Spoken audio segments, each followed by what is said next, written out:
안녕하세요. 자전거입니다. 네, 오늘은 초안지에 대해서 한번 영상을 찍어보도록 하겠습니다. 제가 잘 때 맨날 듣는 게 초안지인데, 아, 사람들이 이제 초안대전 또는 초안전쟁 뭐 이런 걸로 많은 영상이 올라와 있어요. 근데 조금 더 많은 상세한 지식을 한번 그 사람별로 어떤 일들을 했는지 좀 상세한 걸 파보기 위해서 요 나무위키를 기준으로 오늘 제가 읽으면서 노가다로 읽으면서 그 영상을 한번 만들어 보도록 하겠습니다. 보시면 일단 중국의 역사고요. 초한 전쟁이라고 합니다. 초나라와 한나라가 벌인 전쟁인데 거의 중국의 시조라고 할 수 있어요. 여기 보시면 기원전 206년부터 202년까지 장소는 중국 전역에 있었고 원인은 진나라 멸망한 후에 항우와 유방과 항우의 패권전쟁이 있었다 이렇게 되겠네요. 교정국은 우리가 초한이라고 해서 초가 있고 한이 있는데 또 초를 서초라고 하는 겁니다. 그래서 서초하고 한이 전쟁을 벌인 그 전쟁이고요. 한왕은 유방이고 서초 패왕, 서초의 뭐 패자, 그러니까 아주 뭐 이렇게 정복자의 왕으로 항우가 이렇게 있습니다. 한신, 장량, 소화, 팽월, 영포 이런 주요 장수들이 있고요.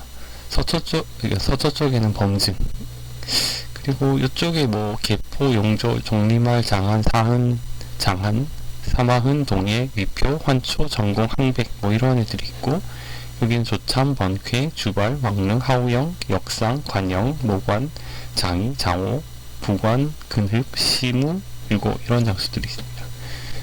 이쪽이 많은 이유는 아마 승리를 한쪽이 했기 때문에 한의 지휘관들에 대해서 조금 더 많이 적어놓은 것 같습니다. 결과는 한의 승리였고 한이 중국을 통일하게 되었습니다. 그래서 이제 전한 시대의 개막이라고 하고요. 한족이라고 하죠. 그 한족의 한자가 여기서 나온 겁니다. 그리고 고대 중국 세계가 확립되는 영향이 있었다. 자, 개요를 한번 보겠습니다. 개요를 보는데 이제 쭉 읽어 나가긴 할 텐데 중간중간에 이제 사람이 나오면 사람에 대해서 한번 또 넘어가서 설명 한번 보고 다시 돌아오고 이런 식으로 영상을 찍겠습니다. 뭐 이런 목차가 있고요. 개요는 기원전 206년 진나라의 멸망 이후 유방의 한과 항우의 서초가 대립한 끝에 기원전 202년 12년 항우의 패배와 죽음 그리고 한나라의 승리와 천하통일로 끝나는 전쟁이다. 초안쟁패라고도 하며 중국에서는 초안상쟁이라는 표현도 많이 쓰인다. 자, 한고조, 그 다음에 진나라, 뭐 항우, 서초 이런 사람들이 막 나오는데 일단 우선 진나라에 대해서 먼저 한번 알아보겠습니다. 진나라에서 영성이라고 적혀 있는데 진나라의 영성은 진영성 라고 되어 있고요. 중국의 역사 중에 춘초시대 제후, 뭐 전국시대, 춘추 전국시대가 있는데 뭐 혼란기라고 보시면 돼요. 혼란기에 진이라고 하는 상형 문자를 써서 나라를 세운 이렇게 생겼죠. 이렇게 생긴 진, 현대 발음은 친, 현대의 한자이며 진나라 시대의 전서 표기체는 요 아래와 같다고 합니다. 소전으로 쓴 진, 소전체는 시황제가 중원을 통일한 뒤에 보급한 자체라고 합니다. 소전으로 쓴 진은 이렇게 되고 그 다음에 영토를 보시면 흉노를 북으로 출방을 했고요. 그 다음에 여기가 아마 북경 요 정도일 거고 그 다음에 네, 여기 만주 지역은 아직 차지를 못했죠. 여기 이게 요동강인가? 요동강 서쪽 지방에 만리장성을 이렇게 쌓았어요. 만리장성을 쌓고 네 이렇게 되어 있습니다. 그 다음에 중간에 이제 진나라 할 때 아시겠지만 진승오광이 난이 있습니다. 진승오광이 난이 여기서 일어나서 반란군이 이렇게 한곡관을 거쳐서 로양이라고 하는 게 우리 삼국지를 하게 되면 낙양인 것 같아요. 낙양 쪽으로 이렇게 한곡관 지나서 낙양 쪽으로 이렇게 왔다 게 있고 그 다음에 밑쪽으로 보시면 민월 공격이 일어났고 영남 공격이 일어났습니다. 월은 이제 남해라고 해서 여기는 다 지금 중국 영토죠. 그리고 여기 이쪽 왼쪽 밑이 이제 그 베트남으로 이어지는데 베트남은 남월이라고 보통 얘기를 했었는데 여기서 밀려나서 아마 이쪽 밑으로 내려간 것 같습니다. 자, 기원전 9세기부터 기원전 206년까지 통일왕조는 기원전 221년부터 206년까지 아주 짧죠. 이때 이제 시황제가 통일했습니다. 위치는 섬서지역에서 지금 섬서지역, 여기가 섬서지역 같네요. 섬서지역에서 중국 전역으로 이제 확장이 됐고, 수도는 함양이신 낙양입니다. 낙양. 지금은 신양이라고 하는군요.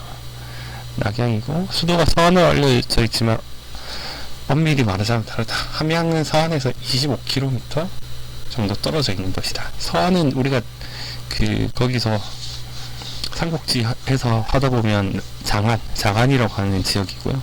그 다음에 함양은 낙양입니다. 그래서 두 개가 붙어 있죠. 두 개가 붙어 있는 거기를 얘기하는 겁니다.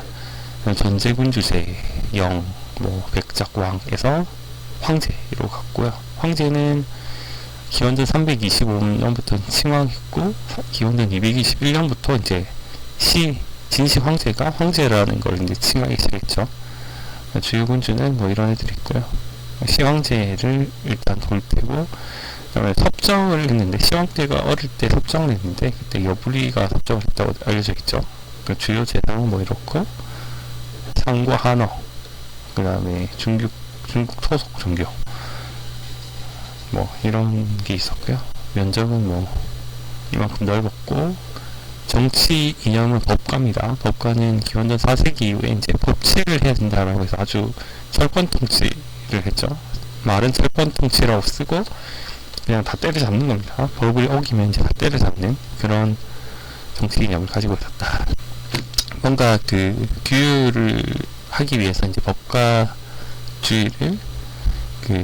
가지고 했던 것 같습니다. 종족은 화하족, 융족, 통화, 반영정, 주나라, 한나라, 중국 뭐 이렇게 돼 있고요. 뭐 중국이 통일 과정 이런 거 다 필요 없을 것 같고, 제국 시대를 한번 보죠. 제국 시대. 자, 진왕정은 활발한 정복 사업을 통해 주변국을 차례차례 무너뜨렸고, 결국 중국 역사상 최초로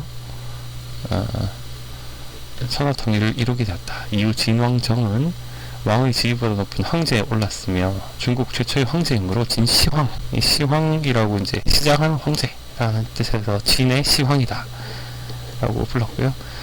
진시황은 외부의 이민족을 막기 위해 만리장성을 쌓고 각 지방별로 다르던 문자와 도량형을 통일하는 들, 그러니까 힘이 셌으니까 뭔가 뭐 난립해 있던 거를 다 하나로 만들고 싶겠죠. 그래서 문자도 하나로 통일하고 도량형을 통일한다. 도량형은 이제 부피나 길이, 뭐 높이, 뭐 이런 것들에 대한 뭐 무게 이런 것들에 대한 그런 거를 측량하는 방법이죠. 그래서 도량형을 통일하려면 이제 힘이 있어야 됩니다. 힘이 있어야 되고, 힘이 있어서 이제 통일을 했다 이런 의미고, 하나의 세계로서 중국이 기틀을 다졌다. 하지만 진시황의 급진적이고 과격한 개혁들은 어느 정도 성과를 거두기도 했으나 너무나도 갑작스럽고 또 포갑적으로, 힘이 셌으니까 뭐 그냥 뭐 다 잡아 죽이고 뭐 안 따르면 뭐 그렇게 했다는 얘기입니다. 포갑적으로 이루어진 바람에 부작용이 심했고, 이게 또 너무 갑작스러운 것도 문제가 되는 모양이네요. 그 다음에 진나라 이외의 옛 육국 출신 백성들의 불만이 대단하여 진제국은 이미 통일 직후부터 내부에서 골마들어가기 시작했다. 전국시대부터 이어진 거대한 궁궐인 함양궁궐 보다 더 거대한 아방궁을 지었다는 소리도 있다. 다만 아방궁의 실존 자체는 의문시되는 상황이다. 아방궁은 유명하죠. 그렇지만 그게 이제 실존하는지는 의문이 되는 상황입니다. 어쨌든 통일을 했고, 이 사람이 진시 황제고, 뭐 만리장성도 쌓고, 뭐 문자도 통일하고, 도량형도 통일했다. 이 정도만 알아두면 좋을 것 같습니다. 멸망을 한번 보죠. 멸망. 시황제가 부화한 이후 진나라는 2세 황제 호해, 진왕 자영을 끝으로 통일 이후 15년 만에 멸망한다. 바로 통일하자마자 15년 만에 멸망한 건 조금 그거 하네요. 그러니까 진시황제가 죽고 나서 그냥 바로 멸망했다고 보면 될 것 같습니다.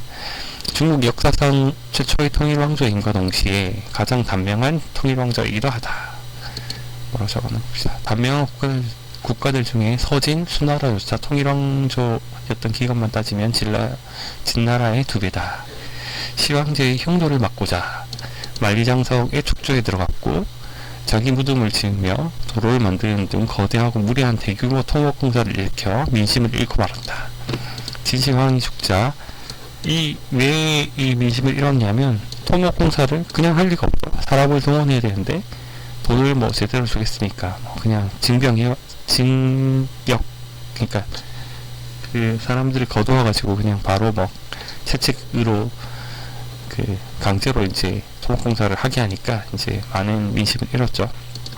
거기서 진시황이 죽자 환관 조구와 승상 이사가 장남 부소를 제치고 호해를 황제로 옹립했는데 요 호해가 아마 요 진시황의 아들인 것 같아요. 아들이 여러 명이 당연히 있었는데 그 중에 부소가 첫째고 호해가 뭐 둘째인가 잘 모르겠는데 호해 나중에 한번 보죠. 호해를 황제로 옹립했는데 조고는 황제의 권위를 등에 업고 온갖 악행을 벌였고 호해는 조고에게 정사를 맡긴 채 자신은 유행에 빠지면서 토목공사를 벌여 인생을 도탄에 빠뜨렸다. 네, 그런 내용이 되겠습니다. 결국 기원전 209년 진승과 오광이 반란을 일으켜 장초라는 나라를 세웠다. 진나라 다음에 이제 장초라는 나라가 이제 반란들이 이렇게 세운 나라죠. 진승의 반란군은 파죽지세로 진나라 전역을 장악했고 진승의 고아들에 의해 육국이 부활했으며 심지어 중군이 이끄는 무리가 함곡과 납까지 진군하기도 하였다. 아까 지도를 볼까요? 보면 함곡 여기가 아니었나? 맞죠? 네, 여기 함곡관이 여기인 것 같은데 여기가 낙양, 여기가 이쪽 어디가 시안이고 어쨌든 삼국지구 여기 낙양, 여기 장안, 중간에 함곡관이 있고 그렇죠? 진승우관에는 여기서 일어나서 이렇게 함곡관까지 진출했다. 이 얘기를 하고 있는 것 같습니다. 다시 보면 아이고 멸망 쪽이니까 멸망 쪽 보겠습니다. 함곡관까지 진출하기도 하였다. 중문이라는 장군이 그다음 절체절명의 상황에서 소부 장한이 나서 장한도 유명한 사람으로 한번 리뷰하겠습니다. 중문의 군대를 쳐부수고 장초를 짓밟은 뒤 되살아난 육국을 하나하나 제압했지만 그마저도 소나라의 장군이었던 항우에게 막혔다. 장한의 군대는 기원전 207년 거록대전에서 항우에게 대패했고 장한은 은흥에서 항우에게 항복했다. 그래서 위에 보시면 그 패초 그 장수 중에 장한이 있어요. 장한이 원래 진나라의 그 관리였는데 거록대전에서 항우에 패했고 항복을 했습니다. 한편 진군이 항우에 박살나고 있을 때 역시 초나라 장수였던 유방이 이끄는 군대가 함양으로 들이닥치고 있었다. 그럼에도 아무것도 모르던 호해는 모반을 꾀한 조고에 의해 시해당했고 조고는 인망이 뒤태운 그 자영은 또 하나의 그 시황제의 아들일 겁니다. 조고는 인망이 뒤태운 자영을 옹립했지만 자영은 조고와 그 일족을 멸문시켜버렸다. 하지만 이 대세를 거스를 수는 없었고 요 조고는 대표적인 간신이죠. 간신자 환관 뭐 이렇게 되었을 겁니다. 어쨌든 하지만 이 대세를 거스를 수는 없었고 자영은 기원전 206년 유방에게 전국 옥세를 바치며 항복했다. 유방은 자영의 항복을 받아주고 주위의 간언에도 불구하고 죽이지 않았으며 진나라 사람들을 안심시키기 위해 군대를 함양 밖으로 물리고 진나라의 가혹한 법을 대체할 약법 삼장을 반포하여 민심을 사도했다. 약법 삼장은 법을 간략하게 한다. 뭐 이런 의미일 것 같아요. 그래서 세 개만 그냥 지키고 나머지는 지킬 필요 없다. 뭐 이런 의미로 법을 약법으로 간략하게 그렇게 해서 반포했다고 합니다. 그러나 뒤늦게 관중에 입성한 항우가 사형을 죽이고 이듬해 수도 함양을 불태워 진나라는 멸망하였다. 이후 항우와 유방이 가장 큰 군웅으로 떠오르면서 결국 초안전쟁이 시작되었다. 이 전쟁에서 유방이 승리하여 한나라를 건국함으로써 본격적으로 중화제국 시대가 되었다. 이 시기를 다룬 소설이 바로 초안지이다. 오늘은 초안전쟁에 대해서 한번 알아보겠습니다. 진나라까지 한번 봤었고요. 진나라의 멸망 이후 유방의 한과 항우의 서초가 대립한 끝에 202년 12월 항우의 패배와 죽음 그리고 한나라의 승리와 통일, 천하통일로 끝나는 전쟁. 특징 한번 봅시다. 롯데 진나라 얘기를 하면서 여기 조금 다시 나왔죠. 당대 중국의 당대 중국의 모든 세력이 얽혀 들어간 대전 중의 하나이며 진나라 멸망 후 당대 최강자였던 항우는 여러가지의 괴물같은 활약에도 불구하고 결국 패배자가 되었다. 이로 인해 유방은 중국 역사상 최초로 평민 출신 황제의 자리에 오르게 되는 사상 초유의 업적을 이루게 되었다. 워낙 항우와 유방의 존재감이 막대하여 그 두 명이 중국 땅을 갈라놓고 붙은 문자 그대로 이파전으로 이해하는 경우가 많지만 실제로는 항우와 유방 외에도 여러 왕들의 독자 세력들이 존재하였다. 특히 조나라, 제나라 그리고 후반부에 반독립 세력으로 성장한 한신 등은 충분히 3파전 구조를 시도해볼 만한 세력이었다. 그러나 결과적으로 군소 세력들도 모두 항우의 세력권에 속했거나 유방과의 협력관계에 놓여 있으므로 양대 세력의 결전으로 보아도 큰 무리는 없다. 중국 역사상 분열기가 많긴 하지만 이렇게 완전하게 양대로 나뉘었던 전쟁 사례가 상당히 특이하면서 납득되는 이유다. 또한 항우와 유방은 출신계급부터 정책에 관한 관점, 특징이 되는 능력, 성격 등 모든 것이 완벽하게 상반되는 상태였다. 이런 상호간의 강렬한 개성으로 인해 이 전쟁은 인기가 많고 삼국지 연이와 마찬가지로 이를 배경으로 한 소설 초안지가 있다. 또한 이러한 항우와 유방의 강렬한 개성, 한삼걸의 존재로 인해 전근대 중국사의 전쟁 중 수많은 사람들에게 중국이 삼국지 시대 다음으로 많이 회자되고 있고 미디어화되는 대결이기도 하다. 잘 알려졌지만 한국의 장기는 초안전쟁이 배경이다. 정사 삼국지와 삼국지연이 나타난 이야기의 차이점에 대해서는 이제들 많이들 알고 있는데 비하여 기록상으로 나타나는 초안전쟁과 소설인 초안지의 내용에 대한 차이점은 모르는 경우가 잦다. 본 항목에서 다루는 내용은 실제 역사 기록상에서 나타나는 초안전쟁에 대한 내용이다. 소설상의 내용은 초안지 항목을 참조해라. 이렇게 됐네요. 자, 전개에 한번 봅시다. 진나라의 통일 그리고 붕괴. 아까도 봤지만 이제 춘추시대와 전국시대라고 이제 대혼란한 시대가 있었는데 그 대혼란을 겪은 중국은 마침내 진나라에 의해 하나로 통일되었다. 이게 이제 진시황이 통일했다는 얘기죠. 법가 이제 법으로 이제 다스리겠다. 아니면 다 죽이겠다. 뭐 이런 법가의 학문을 받아들이고 원교 근공, 가까이는 공격하고 멀리는 외교를 맺는다. 원교 근공의 외교 정책을 받아들여 열국을 분열시킨 진나라는 백기, 왕전, 목념 등의 장수를 앞세워 전쟁에서 압도한 힘을 발휘했다. 기원전 230년에는 먼저 한나라, 여기 초안지 할 때 한나라와 다르죠. 우리 한국 할 때 한자하고 똑같긴 한데 여튼 명칭만, 그러니까 글자만 똑같고 다른 사람이죠. 한나라를 멸망시켰고 불과 10년 안 되는 사이에 한, 조, 위, 초, 연, 제나라 순으로 육국을 통일하였다. 나중에 통일했지만 분열되면서 이런 초나라, 서초가 다시 나오고 뭐 조나라, 제나라 이런 애들이 다시 나오죠. 야, 이게 아까 봤던 진시황 영정이고요. 시황제. 중국의 통일이라는 전대미문의 업적을 이룬 진시황은 황제로 즉위하며 제국 시대를 열었고 9년제를 실시하여 전국을 36군으로 하고 각종 통제 정치를 단행, 획일적인 문화를 창조하였다. 일단 획일화는 인정인데 통제 여튼 이른바 중앙집권적 전제군 주제가 완성된 것이다. 시황제는 다시 목념을 파견하여 북쪽의 흉노를 추종하여 만리장성을 구축하였고 남쪽의 임효와 조타를 보내 광둥성, 광시성에서 베트남 북부까지 정복하였다.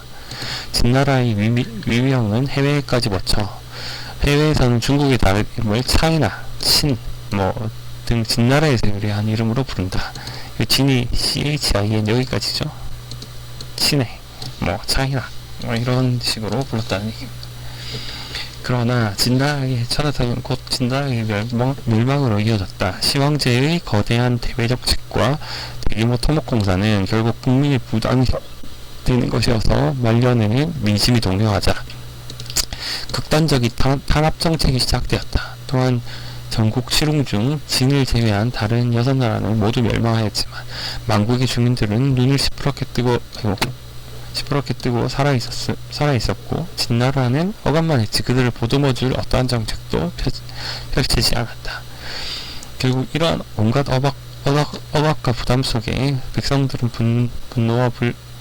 분노와 불만은 한계 수위까지 차오르고 있었는데 진시 황제의 뒤를 이어 이세 황제로 즉위한 호해는 아버지보다 더하면 더했지 못할 건 전혀 없는 막장이었다. 호해의 정치는 조고에게 맡겨둔 채 막장스러운 생활만을 즐겼는데 그런 사이에도 제국은 착실하게 무너지고 있었던 것이다. 조고와 호해 기억해둘만 하죠. 이 막장은 뭐지? 여튼 야사에 따르면 진시황이 죽기 전 몇 년 전 꿈을 꾸었는데 진시황 앞에 태양이 떨어졌다. 전두미문의 현상에 당황한 진시황제 앞에서 어딘가가 나타난 파란 옷을 입은 청이동자가 떨어진 태양을 주워가려고 하자 곧 빨간 옷을 입은 홍이동자가 그 태양을 뺏고자 싸움을 걸었다. 싸움 내의 청이동자가 일방적으로 홍이동자를 이겼으나 홍이동자는 계속 일어나서 청이동자에게 달려들었고 결국 제풀에 지친 청이동자가 태양을 포기했다.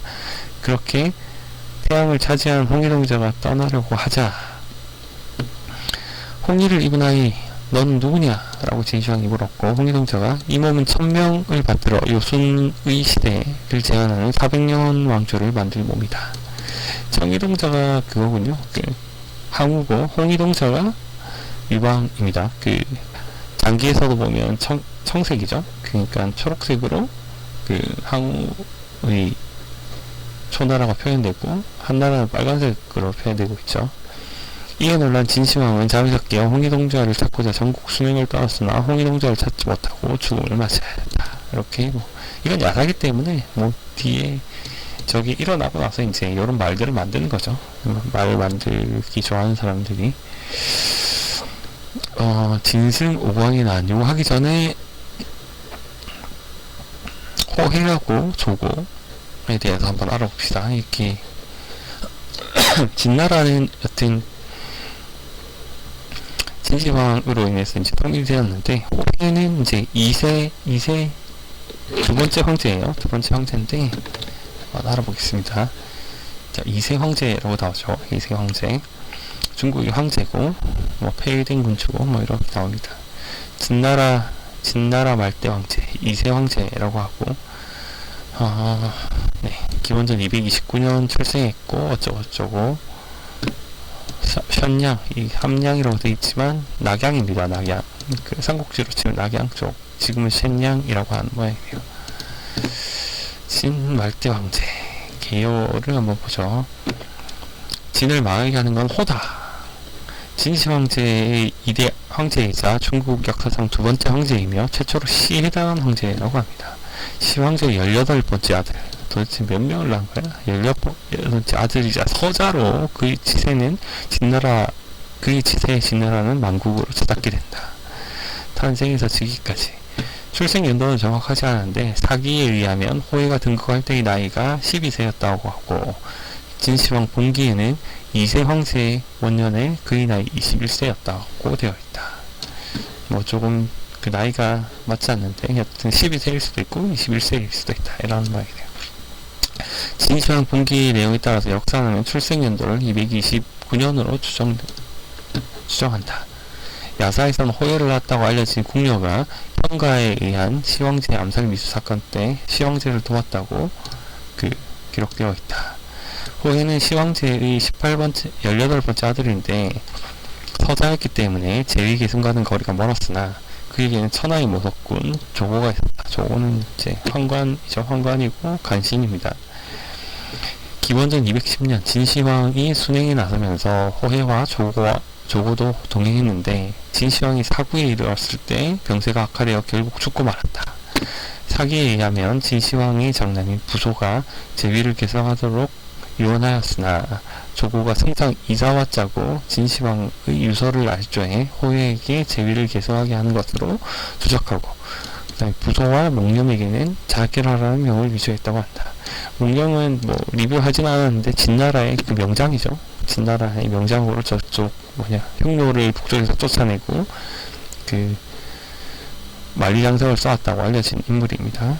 그래서 자기라는 명을 위조했다고 한다. 이걸 사구정변이라고 하고요. 문제는 과연 사기 기업들에 이런 일이 벌어졌을까라는 의문을 제기하는 사람들도 있는데 이것은 사실이 아니라 해도 당시 세간의 인식으로 호해의 등극을 곱지 않게 바라봤다는 건 분명해 보인다. 한편으로 진시황이 말년으로 갈수록 의심병이 더해졌고 판단력도 흐려져서 호해에게 제위를 승계하게 했을 것이라는 추측도 있다. 사마천의 사기에서는 호해와 이사가 조고에 설득되어 이러한 날조의 동참했음을 설명하며 그들의 대화를 전하고 있다. 처음 호해와 이사는 죽은 진시황의 어마어마한 권위 탓인지 아니면 그들이 받은 교육과 학문 그리고 이러한 형태의 정변에 실패했을 때의 리스크에 대한 두려움 때문인지 알 수 없으나 문서 조작과 왕위 찬탈을 거부했다. 특히 단순한 문해야로 인식되는 호해는 적어도 이때만큼은 진제국의 법령, 시황제의 지시, 그리고 형 부조의 계승 정당성 등을 거론하며 조고의 설득을 2번 넘게 거절하였으나 조고가 설득해가지고 호해를 올리려고 했던 거죠. 조고는 이러한 여러 궤변 및 감원 이설로 호해를 녹이면서 결국 설득하게 됐다. 사실 허망한 자살로 인해 최후를 맞기도 했으나 부소는 실제로도 진제국 전반에서 최소한 인망은 얻고 있었고 장남이죠. 부소는 그를 수호하는 장군 몽염 또한 정복전쟁 당시부터 맹활약했던 조부 몽호 부친 몽무와 더불어 여러 전공을 올린 장수였다. 거기에 그들이 있었던 장성에는 이민족 방어를 위한 강력한 분쇄가 있었으므로 최소한 한 번 정도는 도박을 해볼 만하였으나 부조가 거짓 명령을 거부하지 못하고 자살함으로써 진제국은 돌이킬 수 없는 길을 걷기 시작했다. 네. 어쨌든 호해는 가장 걸림돌이라 할 수 있는 형 부소와 명장 몽염, 우승장 풍거질, 대장 풍겁 등을 제거하였으며 자신의 제위를 위협할 만한 형제와 누이 20명도 숙청하고 제위에 오르게 된다. 이런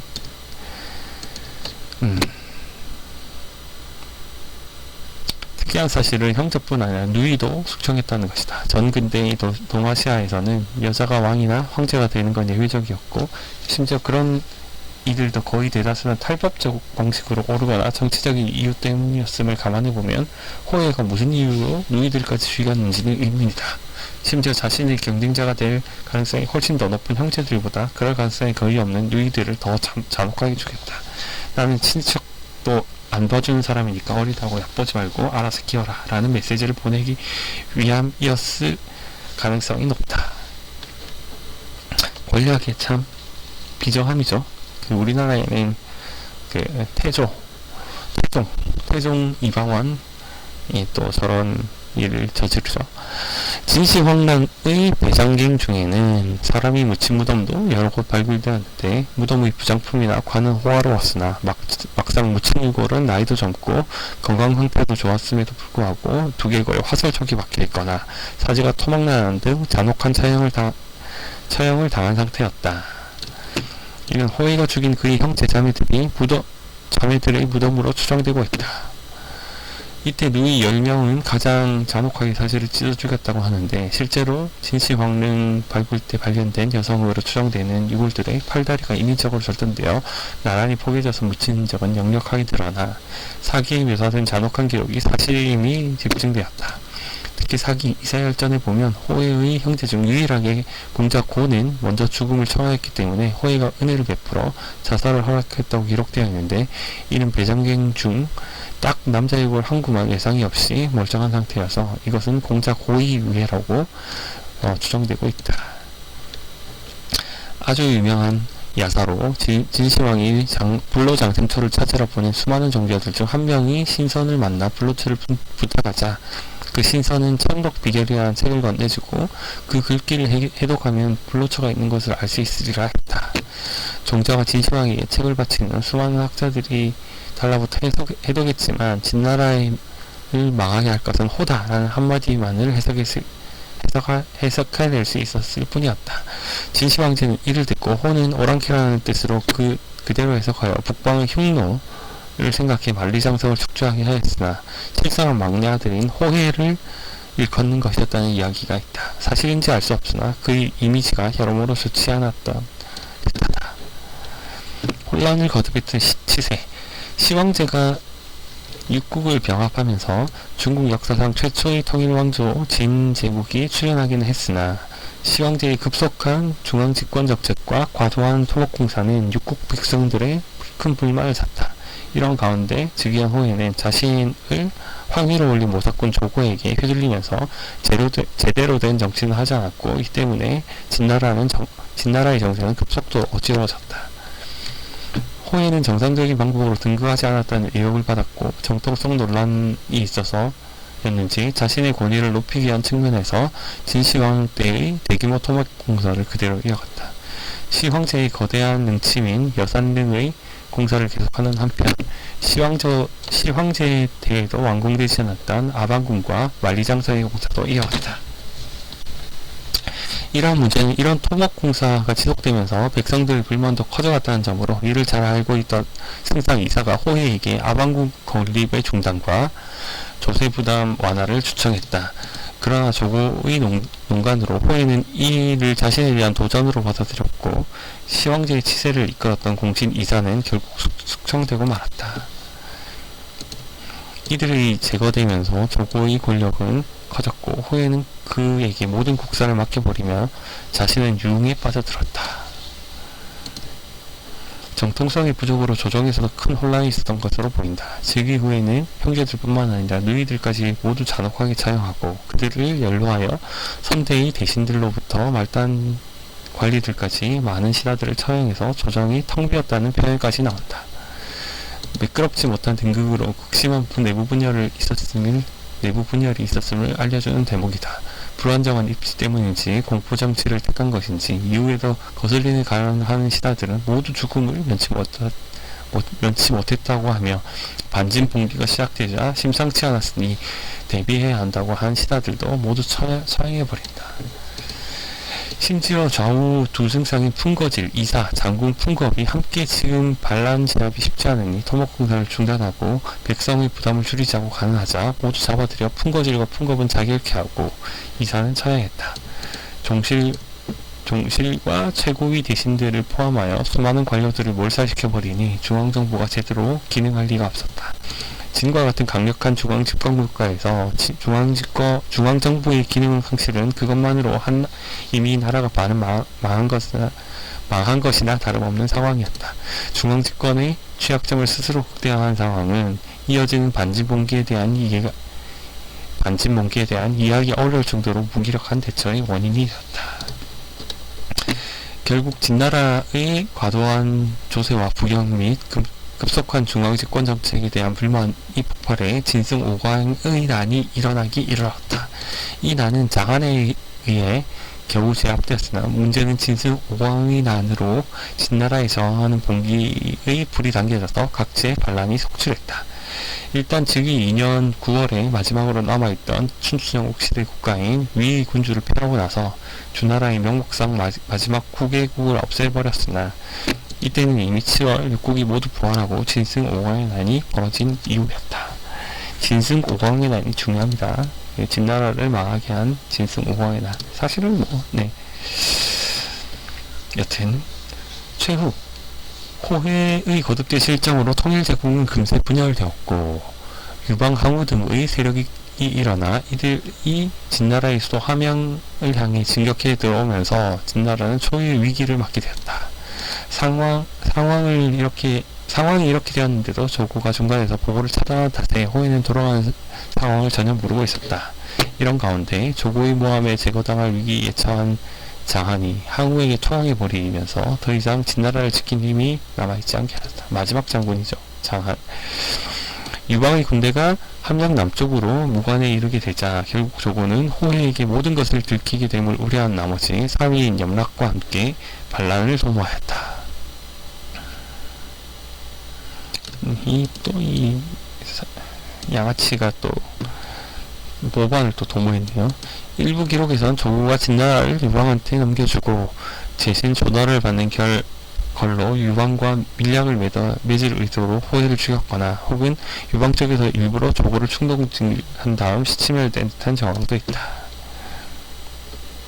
조고를 비롯한 대소신료들이 죄다 죽음이 두려워 입을 다문 결과 결국 호해는 함양의 반란군이 입성하는 시점이 되어서야 돌아가는 상황을 깨닫게 된다. 18사략에는 호해의 마지막 순간에 대해 이렇게 언급하고 있다. 호해, 어째서 이런 일이 일어날 때까지 짐에게 미리 말해주는 사람이 아무도 없었단 말이냐. 시종, 구태여 말하지 않았습니다. 그러니까 무사할 수 있었던 것입니다. 신이 그것을 말했다면 진작에 죽임을 당했겠지. 오늘까지 이 자리에 있을 수 있었겠습니까?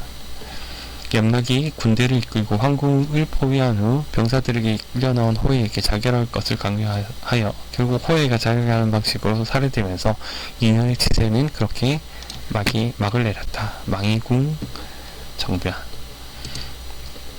사기인 호해가 죽는 과정을 이렇게 표현했다. 살려주시오. 황제가 아닌 지역의 왕으로서 조용히 살겠어. 염락, 안 돼요. 그럼 일개 여로로 만족하겠어. 염락, 안 돼요. 그럼 변경 산골에서 백성으로 살게 해주시오. 안 돼요. 그대가 선택할 수 있는 건 죽음뿐이요. 포기하고 자결을 했는지 끝까지 거부를 하다가 자결을 당했는지는 알 수 없으나 이렇게 호해는 비참한 최후를 맞이했다. 선택의 여지가 없어진 호해는 염락의 강요에 의해 자살했다고 사마차에 표현했으니 그도 호해를 그리 좋게 보지는 않았던 것으로 보인다. 어쨌든 영호해는 영호해라고 한 거는 그 진시황이 영정이죠. 영씨인 것 같네요.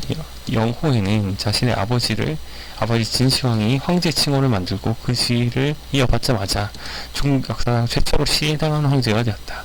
그것도 외적이 아닌 신하에 의해서 조고가 보낸 염락에 의해서 시해당했죠. 평가. 형을 피하고 아우를 세우는 것은 불의이고 것은 조서를 받들지 않고 죽음을 두려워하는 건 불효이며 재능이 천박하면서 억지로 남의 공로에 의지하는 것은 할 수 없는 것이요. 이 세 가지는 덕을 거스르는 것으로 천하가 복종하지 않을 것이고 자기 몸마저 위태롭게 될 것이고 사직의 제사를 받들지 못하게 될 것이요. 이렇게 호해가 조고의 사후정변을 거절하면서 얘기했다고 합니다. 이게 다 맞는 말이죠. 근데 어쨌든 호해가 다시 왕으로 올라와서 그 진나라를 망하겠죠.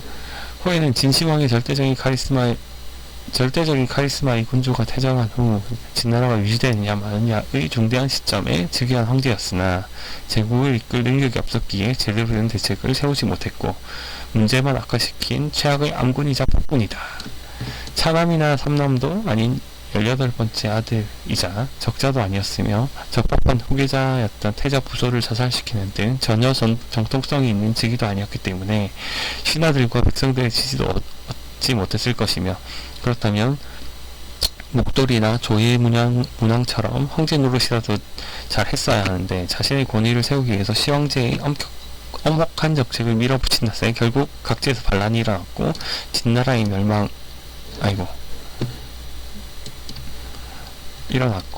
진나라의 멸망의 결정타를 날리게 된다. 의외로 적어도 사기의 기록상으로는 즉위 전 호해는 선천적으로 악하다거나 어리석은 인물은 아니다. 조고의 사고정변 제안을 처음에는 거절했으며 이때 한 호해의 발언은 지극히 정론이다. 또한 이사는 이제 관리죠. 진나라 때 그 승상인가 그랬는데 이사 역시도 처음에는 조고의 제안을 거절했었다. 그러나 결국 조고의 궤변과 유혹에 호해와 이사가 넘어가면서 사고장변의 참사가 일어났고 마침내 나라를 말아먹었으니 비판을 받아도 할 말은 없어 보인다. 요컨대 호해 자체는 처음에는 평범한 사람에 불과했으나 궤변과 유혹에 굴하여 형을 참살하고, 형은 부소죠. 본수에 맞지 않는 황제 자리에 올라 국정질서를 문락케 한 것이다. 진나라의 멸망 이후 역사를 되짚어보면 호해가 이름이고 영이 성입니다.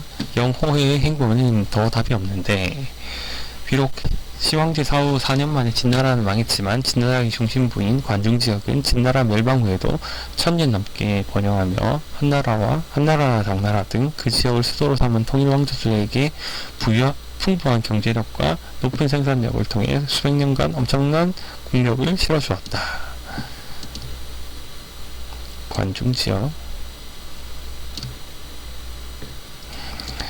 관중지역이 아까 장안하고 함양, 낙양이 있는 지역이죠. 당장 위방부터가 항우를 이길 수 있게 해준 근간이 관중지역의 생산력이었는데, 진이 망하고 거의 곧바로 초안대전이 시작되므로 호해 때 피폐했다가 소화등이 회복한 것도 아니다.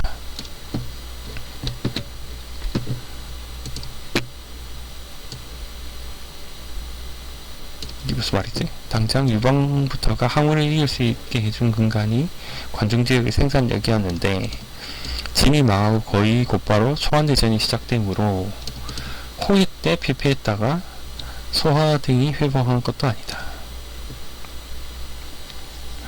여튼 바로 초안대전이 시작됐으니까 소화가 회복한 것도 아니고 호해 때 피폐했던 것도 아니다. 이런 얘기네요.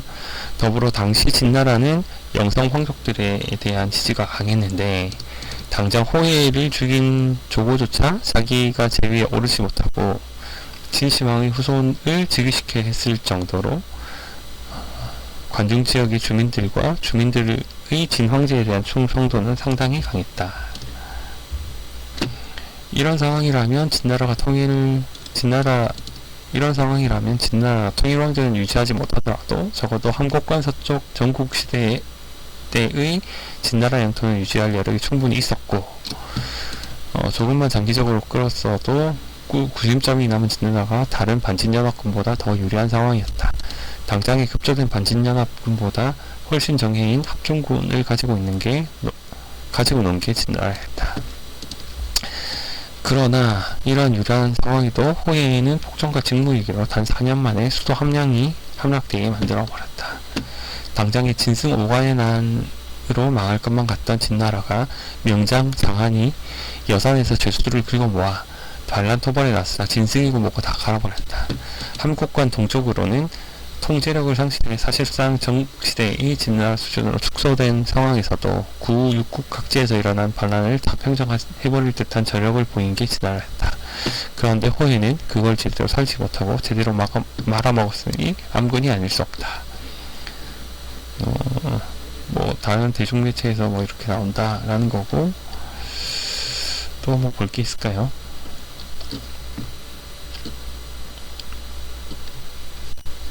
다른, 이게 어디서 한 거지?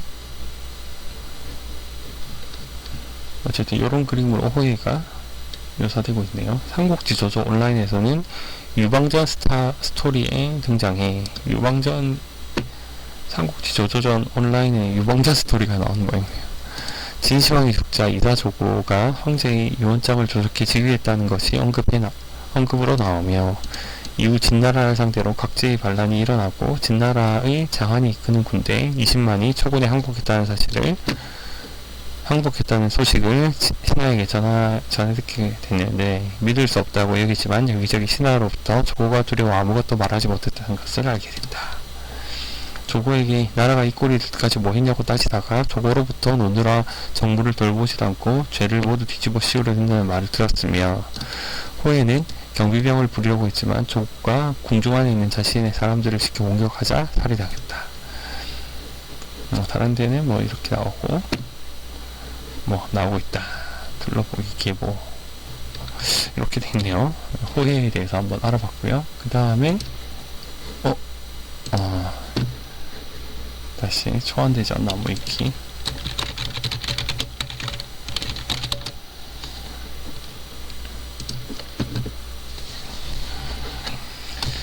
자, 진나라까지 봤는데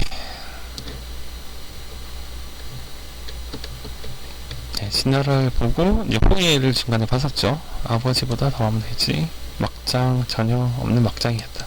간만에 막장 볼까요? 막장은 뭐냐면 폐광이네. 탄광이 맨 마지막을 얘기합니다. 탄광에서 유래한 말로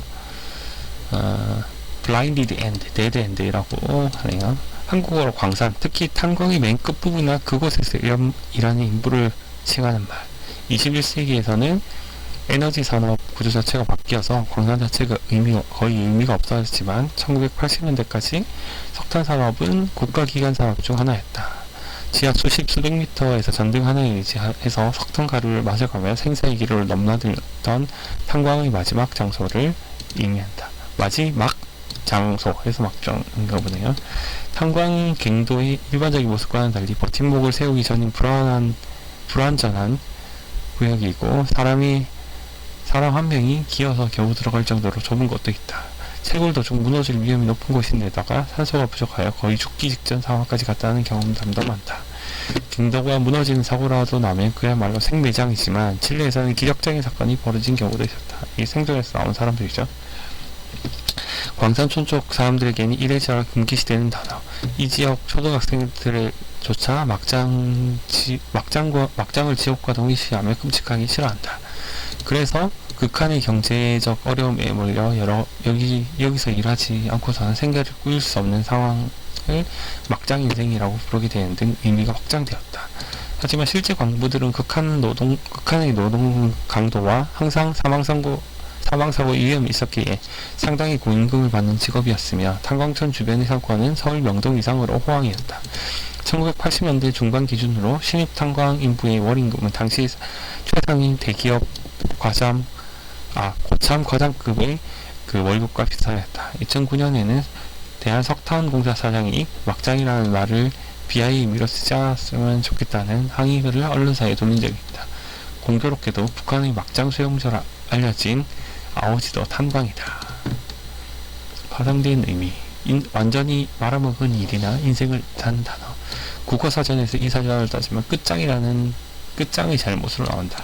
그 밖에도 막장이란 갱도의 끝이므로 막다른 곳의 이름을 뜻한다는 해석, 또 막장에서 채굴 작업을 하는 것이 매우 힘들고 고되어 당최 다른 살아갈 방도가 없을 때 어쩔 수 없이 다다르는 막다른 길을 뜻한다는 해석도 있다.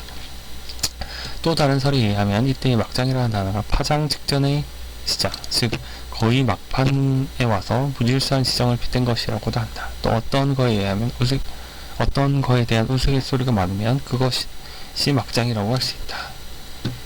연극계에서 웹상에서 꽤 자주 나오기 때문에 이제 주요 언론들도 막장이라는 단어를 입에 올린다. 네티즌 사이에서 만들어진 용어인 막장 드라마가 주요 방송사에서 언급되었다. 거의 뜻이 같은 신조어로 저 세상이 있다. 이전에는 엽기라는 말이 주로 쓰였지만 막장한테 밀려 사용되었다. 유래를 모르는 사람들에게는 순수한 한자어로 여겨지기도 한다. 막장 같은 식으로. 하지만 선술했다시피 장소의 장은 한자어가 맞지 않으나 마지막의 막은 한자어가 아니기 때문에 한자어가 맞으나 마지막의 막은 한자어가 아니기 때문에 합성어다.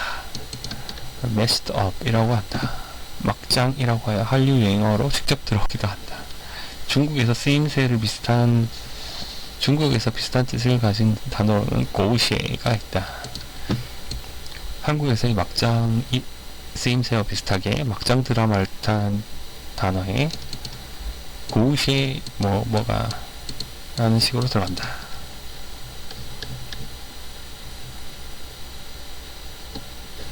막장이 된장의 일종의 막된장의 준말도 있네요. 네, 여기까지 하고 다시 넘어갑니다. 어디까지 했지? 막장까지 했죠. 이거는 초원전쟁이고 막장이었다. 호해 얘기하면서 막장이 나왔고요. 막장이 또 여기저기로 막 펼쳐갔네요. 자, 호해의 정치는 다시 돌아서 조고에게 맡겨둔 채 막장스러운 생활만을 즐겼는데 그 사이에도 제국은 착실하게 무너지고 있었던 것이다. 조고를 다시 알아봅시다. 호해가 지금 멸망하게 한 2세 황제죠. 2세 황제 영호해. 그 다음에 조고에 대해서 알아봅시다. 조고가 이제 거의 진나라를 그 멸망에 이르게 한 거의 간신이라고 보면 되는데, 조고 칠옥위바, 그 다음에 진나라의 중승상 조고, 중승상이고 성은 조, 이름은 고. 기원전 2007년 9월에 함양 제공에서 사망했고요. 여기만 간직은 중거부령, 중부세령, 낭충령, 중승상 이렇게 되어 있습니다. 이렇게요. 잠깐 보죠. 진나라의 관리이자 조나라의 시황제에게 충성하던 관료이며 시황제 사부, 권력을 잡고 통일 진나라가 망하는 것에 결정적인 역할을 하다가 차용된다.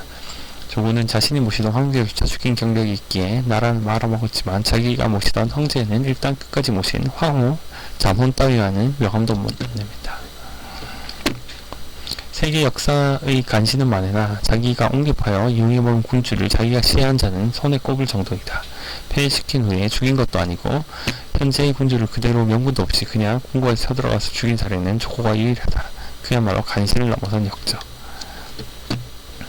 출신에는 여러가지 이야기가 있는데 일설에는 진나라의 2세 황제 호해의 외삼촌이 조고라는 얘기도 있고 다른 일설로는 멸망한 조나라의 왕족 출신이라는 말도 있지만 조나라 왕족 출신이라는 설이 대부분 힘을 얻는다. 인간성과 별개로 능력은 어느 정도 있어서 법률에 능했던 것으로 알려지며 법치국가인 진나라의 법을 다 외우고 있었다. 원래 진나라의 법률은 고대 세계에서는 상상을 초월할 정도로 방대했다. 그걸 다 외우고 있었으니 머리가 좋은 것은 분명했고 그 덕에 궁정 내관의 우두머리가 될 수 있었다. 내관이죠. 내관? 황관입니다. 진시황이 죽기 직전 부세령 겸 중거부령을 맡았다. 불로불사를 꿈꾸던 진시황은 암살당할 것을 두려워하여 누구와도 직접적으로 만나지 않고 조고를 통해야 했다. 이는 진시황이 황관은 인간이 아니라고 생각했기 때문인데 오히려 진시황이 비서노릇을 하면서 진나라의 권력의 한 축이 될 수 있었다. 심지어 승성인 이사조차 조고에게 아부를 할 정도로 조고의 권력은 강대해졌다. 조고는 진시황의 마지막 순행에도 동행했고 이때 일생의 기회를 얻게 됐다. 사기 기록에 의하면 진시황의 장남 부소와 사이가 좋지 않았기 때문에 그가 즉위하면 자신이 숙청이나 실각을 당할 것이라 생각하던 차에 진시황이 순행 도중 객친 사고에서 급사하자 마침 자신의 조국인 조나라를 멸망시킨 진나라에 대한 복수를 할 저력이라 여기고 자신과 비슷한 처지인 승상 이사와 모의하여 진시황의 유서를 위조하여 부소를 자결케 한 다음 몽염과 그의 동생 몽이, 개국공신인 풍거질 등을 죽인다. 자세한 사항은 사고 전면을 참조하다. 다만 유서 조작에 대해서 그런 극비상을 어떻게 사마천이 알고 있었느냐 의혹의 논란이 있다. 최근에 나온 여러 학설들에 의하면 조고의 교활함을 부각시키기 위하여 이러한 이야기가 민간에 떠들기 시작했고 사마천이 이러한 내용을 무비판적으로 수사한 것이 아니냐는 주장도 있다. 실제로 진시황이 태자 부소를 싫어하여 변방으로 내치기까지 했던 만큼 동생 호해를 좋아하여 부소에게 자결을 하라고 명하고 호해를 차기 황제로 삼기 위한 진시황의 선택일 가능성도 상당히 높은 것이 사실이기 때문에 실제로 저 주작이야말로 오히려 주작이 아니냐는 주장이다. 만약 이것이 사실이라면 조고의 입장에서는 억울할지도 모르겠다. 아니면 이후에 이사가 숙청당하면서 다 풀어버린 것일 수도 있다. 부소의 자결 이후 조고와 이사는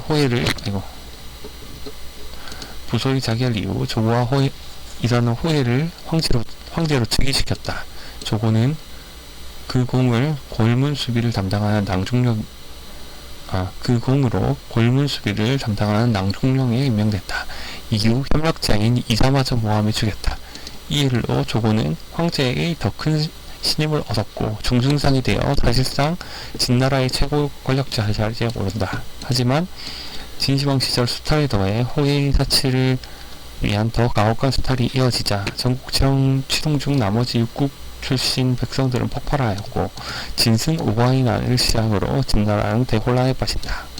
천하가 혼란한 것을 호예에게 숨기다가 결국 의심을 사고 유방이 관중으로 밀고 들어오는 데다가 안이하게 견제했다가 장한의 군대가 항우의 통째로 항복한 상황이었기 때문에 이판사판으로 3위인 염락을 시켜 호예를 죽인 후 유방에겐 진나라를 넘기고 자신은 조나라를 취하는 밀략을 맺고자 했다. 그런데 조고를 믿지 못했던 유방이 그냥 거절해버리는 바람에 기댈 호랑이가 있어야만 권력을 쥘 수 있었던 조고의 입장이만 대단히 난감해지고 말았다. 물론 받아들이겠다고 해도 세력이 가장 크고 죄도 없던 자연과 그의 일족까지 연자세로 사용한 항우가 조고를 가만히 두었을 리가 만무하다만 하필 진시황의 다른 혈육도 다 대부분 조고가 죽여버렸기 때문에 이도저도 못하는 상황에 처하게 된다. 결국 궁지에 몰린 조고는 진시황의 후손인 영자영을 황제로 내세우기는 했는데 자영이 제위에 오르는 것을 거부하자 집에 찾아가지만 이미 그는 조고를 죽일 만반의 준비를 하고 있었다. 자영과 그의 부하인 한담은 조고를 처형하고 그의 일적을 멸문하여 시황제와 이세황제와의 복수를 마쳤다. 하지만 자영이 왕이 되고 나서 이미 나라를 살리기엔 늦어서 진나라의 군대는 다 흩어진 상태였고 진나라가 멸망시킨 육국이 다시 성립되었으며 연합군이 항우의 유방 지휘 아래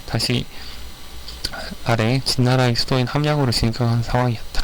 겨우 45일의 짧은 저항을 마치 마지막으로 자영은 소복을 입고 포로로서 유방에게 항복했고 조고처럼 진나라에 의해 조국을 잃은 항우에 의해 자영을 비롯한 진나라 영씨, 조씨, 왕족이 멸족당하였고 함양은 불바다가 되고 만다. 조고가 호예를 죽이고 자영에게 죽은 것에는 이설도 있다. 자영이 조고를 제거할 것을 아들들과 논의하면서 조고가 초나라 사람과 내통했다는 이야기를 한 것에 차가 나요. 조고가 호예를 죽인 것은 초나라 사람과의 밀약의 결과이며 관중으로 진격한 유방이 큰 전투 없이 비교적 쉽게 함량을 함락시킨 것이 이 밀약의 결과였다는 것이다. 이건 뭐 그냥 썰이죠, 썰. 조고와 관련된 사자성어로 호의 앞에서 사슴 한 마리를 끌어다 놓고 말이라 우긴 뒤 신하들의 반응을 살펴 말이라 하는 자는 내버려두고 사슴이라 하는 자는 모함에 내 쪽과 전부 죽여버린 일화에서 나오는 권력으로 인한 거짓을 진실인 것처럼 우긴다는 뜻인 지록이마가 있다. 지금 2024년인데 똑같은 일이 벌어지고 있는 것 같은데요. 이게 지록이마? 우리나라에서 벌어지고 있는 것 같은데 여튼 여담 광해군 때 간신 겸 권신인 이참이 예조판서 시절 직접 아이들한테 글을 가르치며 애들한테 조고가 어떤 사람이야? 는 질문을 했다. 아무도 답을 못하고 있자 박환이라는 낮은 벼슬아치가 왜 조고는 이 판서 같은 사람이라고 말을 못하느냐? 라고 소리치고 튀었다. 이첨은 뭐 화가 나. 이건 뭐 조선시대 얘기니까 넘어가죠. 야사에 따르면 호예를 시하고 나서 용포까지 차려입고는 이제 자기가 황제가 되겠다 피시고 거들먹거리면서 옥조에 오르려 했으나 옥조에 접근할 때마다 궁이 무너질 기세로 실렸고 그러기를 몇 번 반복한 그때 포기하였다고 하는데 이 야사는 고영의 18사략에도 실렸다.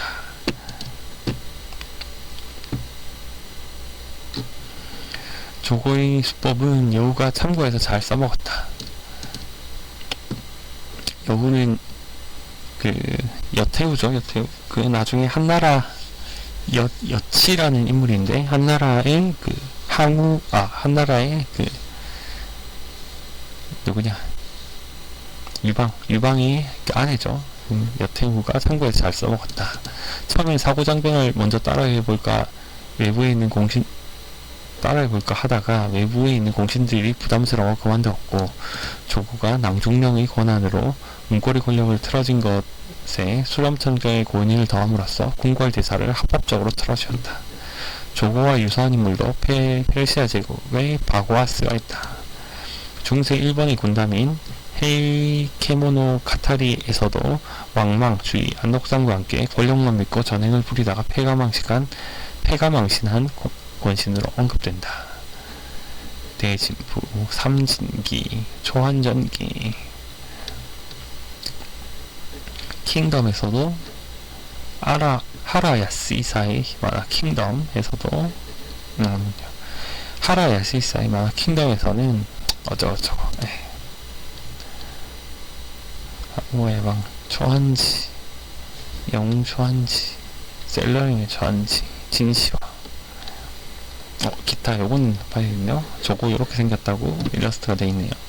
삼국지 조조전 온라인에서는 유방전 스토리에 등장해 진시황이 죽자 이사에게 황제의 유언대로 부소를 계승할 것이냐 하고 물어보다가 부소가 육아의 가르침을 숭배해 이사의 법가와는 상극을 이룬다며 부소 대신 이사의 뜻을 따를 수 있는 사람에게 계승할 것을 꼬드긴다. 장한이 초군의 공격에 원군을 요청하기 위해 사마흔을 파견하자 사람을 시켜 사마흔을 죽이려 하였던 언급이 나오며 호해가 장한이 이끈이 20만의 초군을 항복했다는 사실 호해가 장한이 이끈이 20만이 초군에게 항복했다는 소식을 알게 되어 나라가 이꼴이 될 때까지 뭐 했냐고 질타하자 초군은 궁중 안에 있는 자신의 사람을 통해 호해를 죽였다. 자영을 황제로 즉위시키려고 했다가 자영이 즉위하기 전에 병환이 깊다는 말에 자영의 집에 찾아갔다가 자영에게 병약한 척 속았다는 것을 알게 되고 죽기 직전 황관으로서 할 수 있는 것은 다 했다면서 진나라가 망할 것이라고 비웃고 자영에게 살해당한다. 라디오 드라마 뭐 이런 데서도 나오고 있다고 합니다. 여기 조고네요. 조고.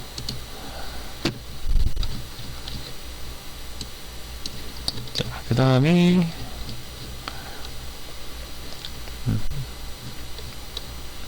오늘 지금 1시간 정도가 지나서 여기까지 하겠습니다. 시황제 얘기가 나오고 이건 다 읽어봤었죠. 다음에는 진승 오가의 난으로 이어서 해보도록 하겠습니다. 진승 오가의 난 할 때 오늘 잠깐 나왔던 장한이 있었는데 장한에 대한 설명을 좀 하면서 진승하고 오광도 좀 알아보고 뭐 그렇게 진행하도록 하겠습니다. 오늘 여기까지, 오늘 녹화는 여기까지 하겠습니다. 초한전쟁 1편이었습니다. 중지 끝.